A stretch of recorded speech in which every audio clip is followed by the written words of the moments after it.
With the release of the version 4.5, Chiori was the lucky one and is finally available for everyone to pull.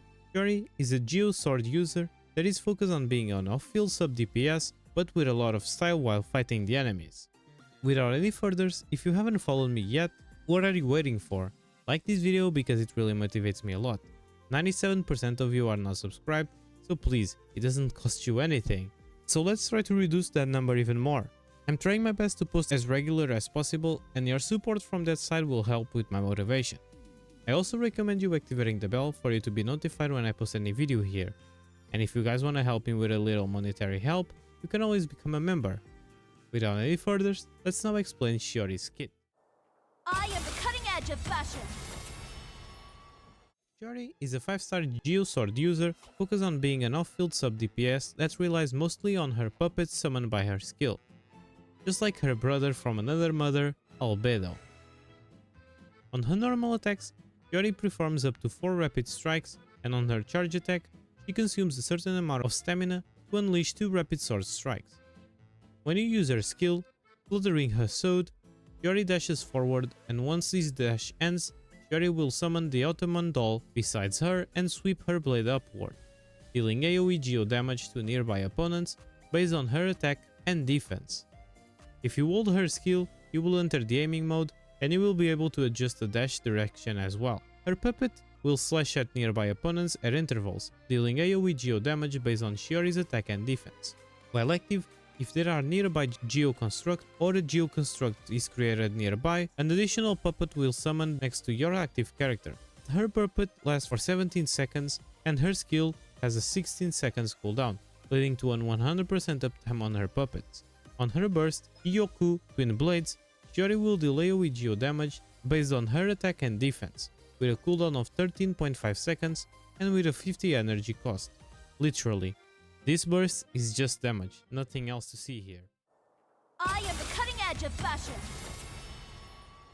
Now, let's talk about Chiori passives because they will define where you want to use her and how you want to use her. With her exploration passive, Brocade colors beautiful silhouette, when any party member is wearing an outfit or wind glider apart from the default ones, your party members will get their movement speed increased by 10%.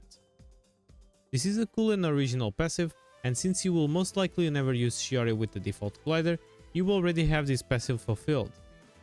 With her first Ascension passive, Tailor Made, Chiori gains different effects depending on the next section you take within a short duration after you use her skill sweep. Press the elemental skill, you will trigger the tapestry effect. You will switch to the next character in your roster, and when your active party member's normal attacks, charge attacks, and plunging attacks hits an opponent, her puppet will execute a coordinated attack, dealing AoE geo damage at the opponent's location. Damage dealt this way is considered elemental skill damage, and the coordinated attacks will last for 8 seconds, and an attack can happen every 2 seconds, and 2 such coordinated attacks can occur per the effect duration. If instead of pressing the skill button again, you press the normal attack button, the tailoring effect will be triggered instead. And, while on this effect, Chiori gains Geo Infusion for 5 seconds. One thing worth mentioning is that if you do not press her skill or normal attack button within a short time after you use her sweep, she will get the Geo Infusion by default.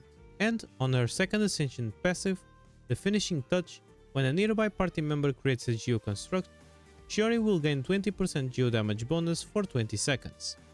Her talent priorities are the following. Focus on her skill first because this will be your main source of damage, then her burst for the extra damage, and normal attack in case you pretend to use her Geo Infusion. I am the cutting edge of fashion. Now, let's talk a bit about Chiori Constellations because they will improve even more your skill. On her C1, the AoE of the puppet summoned by their skill is increased by 50%. Additionally, if there is a Geo party member other than Chiori, the skill will summon an additional puppet and will automatically trigger her second passive, the Finishing Touch. After the dash is completed, only one additional puppet can exist at the same time, whether summoned by Chiori this way or throughout the presence of a Geoconstruct, so you will never have more than 2 puppets at the same time. This constellation is a good one for those who don't want to pair Chiori with a Geo character capable of summoning a Geo construction. And yes, I'm looking at you, Navia. On her C2, for 10 seconds after using her burst, a simplified puppet called Kinu will be summoned next to your active character every 3 seconds. Kinu will attack nearby opponents, dealing AoE geo damage equivalent to 170% of the puppet damage. Damage dealt this way is considered elemental skill damage, and Kino will leave the field after one attack or after lasting 3 seconds. This constellation gives a little bit more use to your burst, since before this, your burst was not that important and was only useful to deal some damage sometimes. Her C3 will increase the level of her skill by 3, with her C4 for 8 seconds after triggering either a follow-up effect by the passive talent. When your active character normal attack, charge attack or plunge attacks hits an opponent, Kino will be summoned again near this opponent. You can summon 1 Kino every 1 second in this way, and up to 3 Kinos may be summoned this way during each instance of tailor-made passive. The above effect can be triggered once every 15 seconds, and you must unlock her talent first. Her C5 will increase the level of her burst by 3, and for last, with her C6, after triggering a follow-up effect of the passive talent, Chiori's own skill cooldown is decreased by 12 seconds.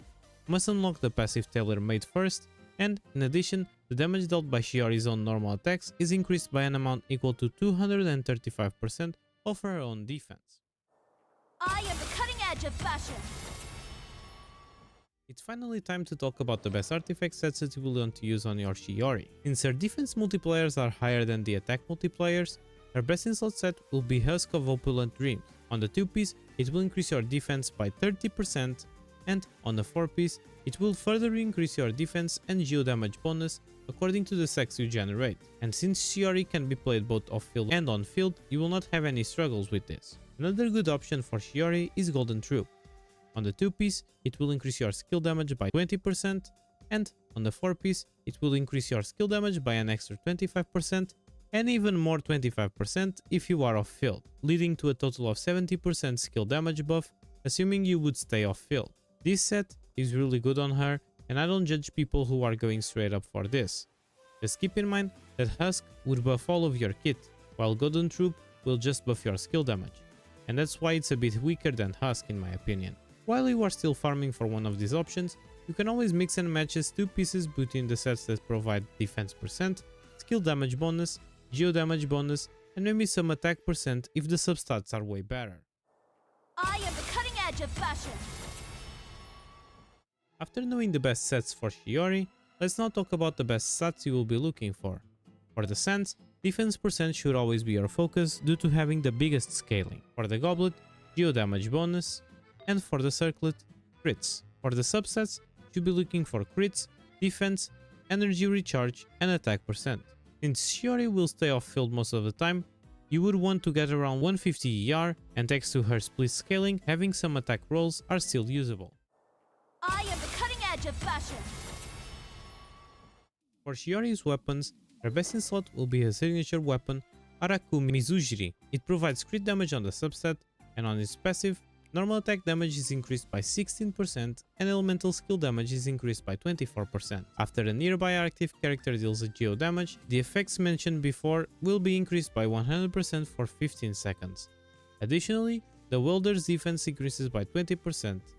This weapon will always be her best in slot even if you don't run her with any geo teammate due to already what it gives. Other 5-star weapons like the Jade Cutter or even Furina's signature according you can fulfill its passive are also amazing options if you have them laying around on your account. Her best 4-star option will be the Battle Pass sword Wolffang. It provides crit rate on the substat, and on its passive it will buff your skill and burst damage while also increasing their crit rate. This is going to be her best 4-star weapon, especially if you manage to R5 it one day. For the F2P players, I have amazing news for you, Harbinger of Dawn. It has a low base attack, which is not that bad since Chiori scales more with defense, but it provides crit damage on the substat and crit rate on the passive if you manage to fulfill it, something you will be able since she will stay off field most of the times. And since it's a 3-star weapon, you will eventually be able to R5 it without any problems. For those who wanna use any of these options, other weapons like Cinnabar Spindle, Festering Desire, or the Fluve are also okay options, but worse than all the others I listed before. I am the cutting edge of fashion. For Chiori teams, she will be more focused towards mono geo teams, but this doesn't mean she will not work with any other character. For a mono geo, pair her with Ito or Noelle, Goro, and Zhongli. For a Navia team, pair her with Navia, Bennett, and Furina or Xiangling. And for an hypercarry Chiori team, pair her with Goro, Albedo and Zhongli. Chiori will not only fit with Geo-based teams, and you can use her to cause reactions for characters like Neuvillette, or you can just combo her with Zhongli and they will both fit in any team basically. If you have any team you think she's super good in, make sure to leave it on the comments for us to check it out later. Just an observation for the F2P players using Harbinger of Dawn, be careful if you pair her with Furina, since she will be losing HP, so you will never trigger the passive of this weapon. I am the cutting edge of fashion. After this guide, I hope you have more understanding on how to build and play with the new elegant but yet interesting Chiori. Or should I call her Albedo 2.0? If you like my content, don't forget to leave your sub and to like this video. Your support is amazing and I'm so happy to have you from that side. 97% of you are not subscribed and it really means the world to me. A special thanks to my members who support me a lot. Tell me your opinion about Chiori on the comments. Have you tested her and will you pull for her? My name is Dphoenix and see you all in my next video. See ya!